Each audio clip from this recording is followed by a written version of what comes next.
Research ये कहती है कि 58% कमी हो जाती है शुगर होने की अगर इनमें से आपको कोई अलामतें हैं तो फिर इसको तशखीस कैसे किया जाए। इसके लिए जो एक टेस्ट बहुत अहम है वो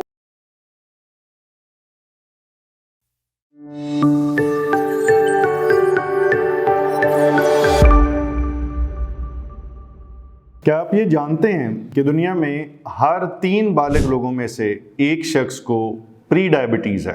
इसका मतलब ये है कि शुगर तकरीबन हो चुकी है, बस उसका पता अभी कम्प्लीटली नहीं चला। हम इसे प्री डायबिटीज़ इसलिए कहते हैं कि डायबिटीज़ मुकम्मल बीमारी के तौर पे या कुछ अरसे के बाद आएगी, लेकिन अभी उसकी अवाइल या उसकी शुरुआत हो चुकी है। इस वीडियो के अंदर पहले हम इसकी अलामतों पे गौर करेंगे, फिर इस बात पे गौर करेंगे कि इसको तशखीस कैसे किया जाए, और वीडियो के आखिरी हिस्सों में कि हम क्या करें दवाई के बगैर कि ये ठीक हो जाए। पहले हिस्से की तरफ चलते हैं और अलामतों की बात करते हैं। तकरीबन 7 अलामतें ऐसी हैं जो प्री डायबिटीज़ के लिए बहुत अहम हैं और हम सबको उसका पता होना चाहिए। इसमें से पहली अलामत को मैं इकट्ठा करके बयान करना चाहता हूँ, वो ये है कि यूरिन का ज़्यादा आना और इसके साथ प्यास का ज़्यादा लगना। आप इसे इकट्ठे ही समझिए, क्योंकि पानी ज़्यादा पीते हैं और फ़ौरन यूरिन आ जाता। जितना पानी पीते हैं वो लगता ये है कि थोड़ी देर में ही यूरिन के जरिए बाहर निकलना शुरू हो गया।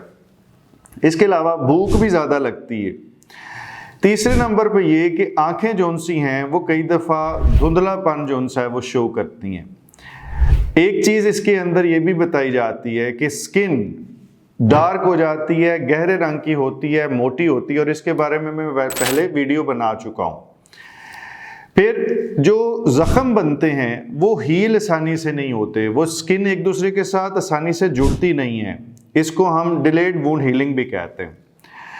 2 चीज़ें और अहम हैं जो लोग अमूमी तौर पे फील ज़रूर करते हैं जिनको भी प्री डायबिटीज़ हो, वो ये कि उनको थकावट रहना शुरू हो जाती है। वो आसानी से छोटी मोटे काम करके भी थक जाते हैं। आम रूटीन जिसमें पहले वो नहीं थकते थे लेकिन अब थकना शुरू हो चुके हैं।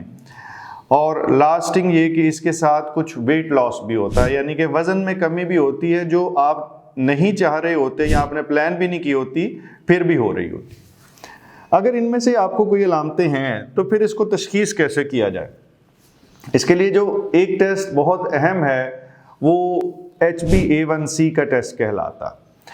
HbA1c का टेस्ट अगर 5.7 से ज़्यादा है और 6.4 से कम तो ये प्री डायबिटिक रेंज के अंदर आता है। अगर आप ऑलरेडी दवाई नहीं ले रहे और आपको ऑलरेडी तशखीस नहीं हुई। इसमें कुछ कन्फ्यूजन ये होती है, कुछ लोग जो उनसे हैं वो डायबिटीज़ अच्छी कंट्रोल रखते हैं, दवाई लेते हैं और उनकी HbA1c 6 पे आ जाती है या 5.8 पे आती है, तो उस पर वो कहते हैं कि अब हमें डायबिटीज़ नहीं है और वह दवाई छोड़ देते हैं।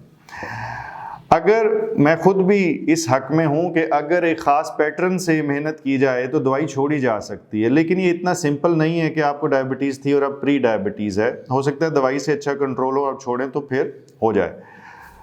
दवाई के बगैर कैसे शुगर को रिवर्स किया जा सकता है वो मैं आने वाली वीडियो में उसके बारे में भी इंशाल्लाह डिस्कस करूंगा।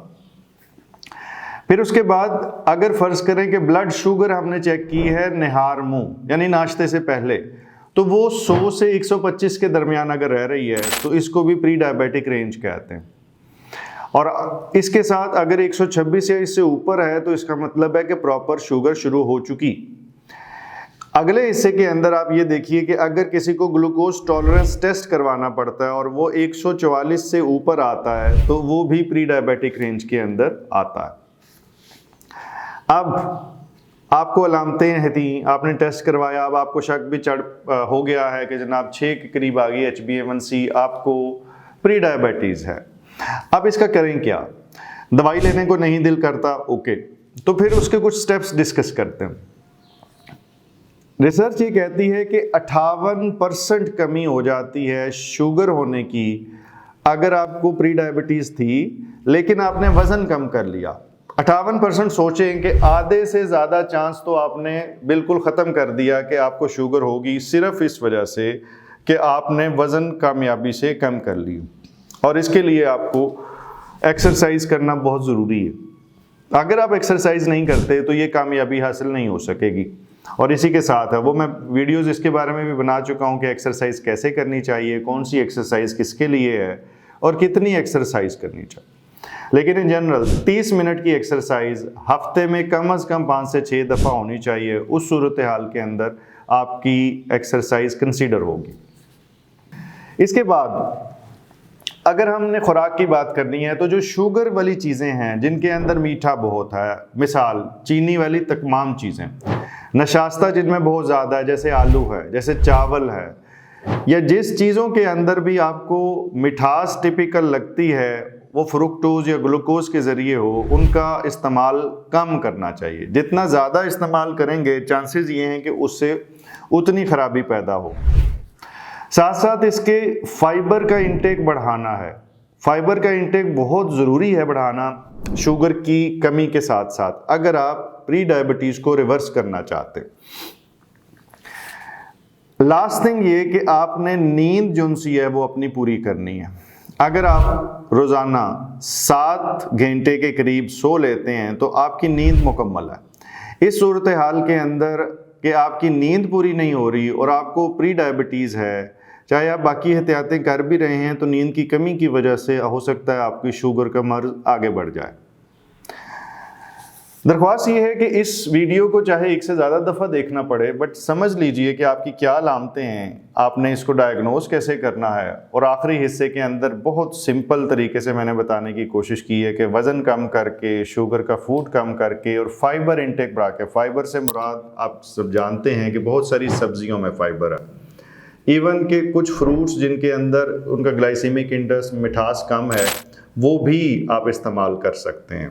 मना नहीं हो जाते फ्रूट, लेकिन उनका बेतहाशा इस्तेमाल अच्छा नहीं। अल्लाह ताला आपको मुकम्मल ज़िंदगी दे और दूसरों की ज़िंदगी मुकम्मल करने का शर्फ अता करे। शुक्रिया।